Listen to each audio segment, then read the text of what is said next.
All right, we are just about 80 days away from one of the Bay Area's biggest events, and I think the best month of the year.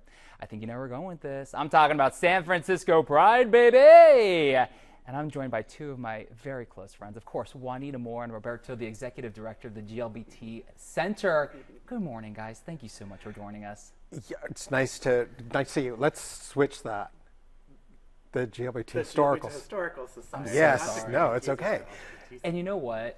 If we were just on mute, we would know exactly what we're talking about. You have dressed perfectly for the occasion. Yes, I did wear the pride dress I today. love this. Thank you. Thank you. You are one of our, fiercest, strongest voices. She also knows how to throw an incredible party. Yeah. But it's not just a party, and it's a fundraiser. It's a fundraiser. It's a huge part of this. Tell us more about that. You know, when I started doing it, there was actually something happening to me when I started doing drag, when I noticed that people were paying attention and loving it, and it was like, I've got to figure out a way to give back. So I started doing nonprofit events really early in my 33 years now of drag. Really early, I started doing little nonprofit things. Now at this point, with the help of the community, I think we've raised over $1.5 million, and it's all for local nonprofits that I love, that I support, that I know need our help. Juanita, right? that's huge. $1.5 million. Yeah. That's with the help of our community. Yeah. Yes. And this is where you bring in Roberto. Yes. Because you're going to be one of the beneficiaries this year. Yes. What does that mean to you in the society? It's incredible. You know, the society has been preserving, exhibiting, and creating greater access to LGBTQ history for over 40 years now.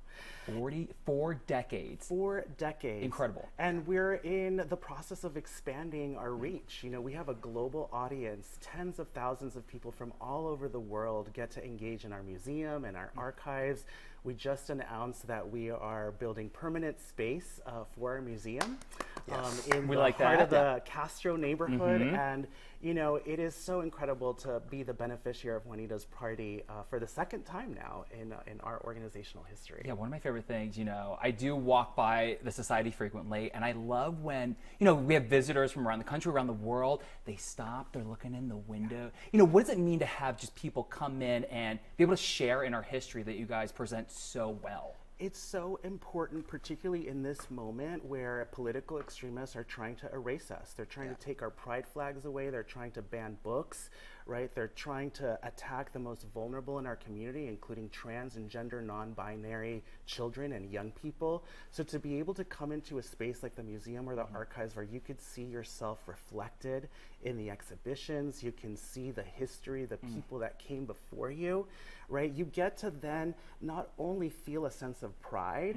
but also think about, how can I develop the future, right, for my community, for my family that I currently don't have? That is such a good takeaway from the society. I've been through it. It's amazing. And remind us, where are you moving to in the future, just so people know? We'll be moving to 2280 Market Street, which used to be the old Tower Records on Market Street. Which has a lot of history. Familiar with that? Yeah, right? For sure. So we'll be taking over the second floor space of that building and having just a larger footprint to tell even more stories, right, of queer heroes in our community. I mean, speaking of heroes, we have one right here. Well, speaking of just pride, everybody's going through a lot right now, right? So how can people show up for our community, especially during Pride? How would you like people to show up? I want people to know that I'm creating a safe space for them, So important. So if you want to just come and enjoy the party, I want you there. I want to hug you.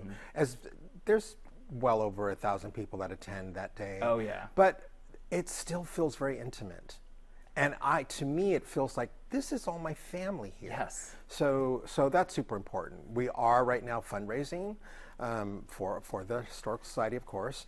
And if somebody out there wants to donate, they can go on my website and hit the sponsor page and donate. We love a donation. And I would love that. Yes, I mean, the perfect weekend in June, go to the center, go to the Historical Society, and then go party with Juanita. You can't beat a June like that. How do you wish people show up in June? It's a moment to celebrate. It's a moment to make sure that, with everything going on, all the challenges that we're facing, our joy cannot be taken away from us.